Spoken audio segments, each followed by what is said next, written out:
On reviendra sur ça. Alors, Oumar, on a su, mais quand même, il n'a pas été, il faut aussi le préciser, il n'a pas été rappelé à l'ordre. Disons, du côté des autorités, on va dire que ce discours n'a dérangé personne, mais en tout cas, ça fait couler beaucoup d'encre et de salive. Est-ce que vous comprenez?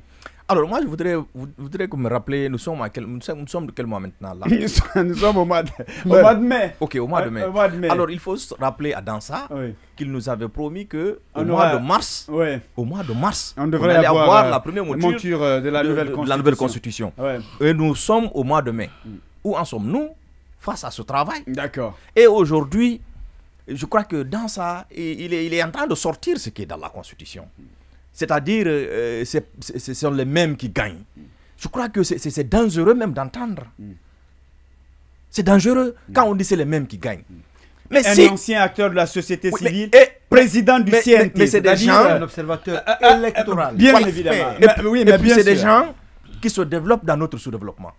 C'est-à-dire, on est sous-développé, mais se développe. Mais il faut rappeler que Dansa a été rapporteur de l'ancienne transition aussi, du CNT de Rabiatou. Bien sûr. Il était rapporteur. Mais bien sûr. Et cette fois-ci, il est président du CNT. Mais bien sûr. Mais vous voyez le même Dansa, ce n'est pas le même Dansa qu'on a connu. Ce sont des gens qui se développent dans notre sous-développement.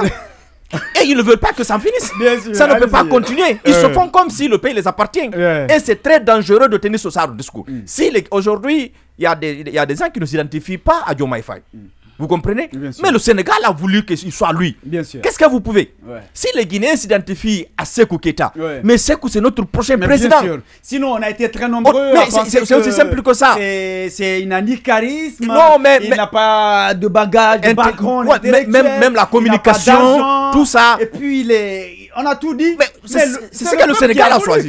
C'est ce que le Sénégal a choisi. Mais est-ce que ça crie? Oui, effectivement. Ça crie pas parce que c'est le choix du peuple. Il doit comprendre que s'il était question d'élection aujourd'hui, lui, dans ça, il n'allait pas être président de l'Assemblée nationale. C'est clair. C'est parce que c'est une nomination.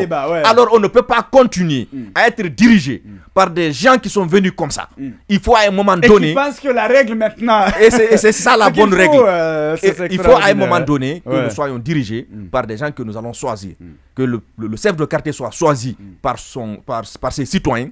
Que le président de l'Assemblée nationale soit choisi, que les députés soient choisis, que le président de la République soit choisi, que toutes les institutions où il nécessite une élection soient choisies. Maintenant, ceux qui doivent être nommés doivent être nommés. Mais on ne peut pas continuer comme ça quand même. Et à un moment de dire que, vous savez, ce qui est plus sidérant dans cette situation, si vous vous rappelez, le général, l'actuel général, le colonel par le passé, disait, dans une de ses sorties, vous avez commencé à faire de la politique pendant que certains d'entre nous étaient très petits, ou d'autres même n'étaient pas nés. Bien sûr. Voici la chose qui m'a alerté dans cette situation. Moi, j'ai compris en ce moment, tout ce qu'on appelle ancien là, allez avoir des problèmes.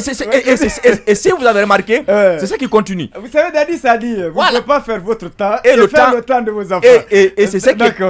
Aujourd'hui, je crois bien la bonne manière aurait voulu de nous organiser des élections libres, crédibles, transparentes. Et rentrer dans l'histoire. Inclusives, rentrer dans l'histoire, mais pas à dire que vous êtes vieux, vous êtes anciens, vous avez l'habitude de gagner. Mais en fait, c'est des Guinéens. Mais si les Guinéens s'identifient à eux, vous voulez qu'on soit dirigé par des gens que les Guinéens n'aiment pas? Et c'est ça le problème aujourd'hui dans le pays, et même par le passé. C'est parce qu'il y a des gens qui nous gèrent, qui n'ont pas de légitimité. Qui n'ont pas de légitimité. Parce qu'ils n'ont pas été choisis. Ils n'ont pas été choisis. On a vu des maires qui ont été imposés ici, qui ont fait comme bon leur semble. Et aujourd'hui, on a affaire avec des délégations spéciales. Je suis allé à l'intérieur du pays. Il y en a qui auraient été pourchassés. Non, mais c'est dommage aujourd'hui que la deuxième personnalité du pays, pratiquement la deuxième institution du pays, se prononce comme ça pour dire que c'est toujours les mêmes qui gagnent. Mais si c'est les mêmes qui gagnent, alors prenons aujourd'hui même les nominations que le... Ça sous-entend que si lui doit conseiller le général, c'est d'organiser une élection où un étranger, ou en tout cas... Ou quelqu'un qu'on n'a pas choisi... Effectivement, qui va gagner.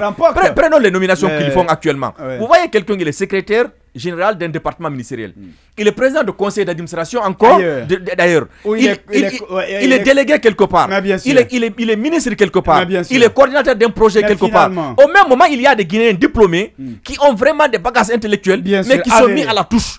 Parce qu'eux, on les considère comme des parias, comme des gens qui ne sont pas amoureux de ce pays, comme des gens qui n'aiment pas ce pays. Et si vous continuez comme ça, je vous assure, je ne souhaite pas qu'on ait des crises, mais on ne peut pas nous éviter des crises avec ce genre de discours. Son seul regret, son plus grand regret fait aujourd'hui, c'est d'avoir accepté d'être ministre. Ouais, mais si vous ne pouvez même dire son nom, il a regretté. Ça ne fait même pas deux mois. Il a regretté. Ça ne fait même pas 2 mois. Oui, c'est parce que les gens n'apprennent pas. C'est parce que les gens n'apprennent pas. Bien évidemment. Non, c'est parce que les gens n'apprennent pas. Prenons le cas de Dadis. Dadis a géré une transition. Il se croyait plus fort. Il se croyait supérieur. Allez voir Dadis à la sûreté aujourd'hui. Bien sûr.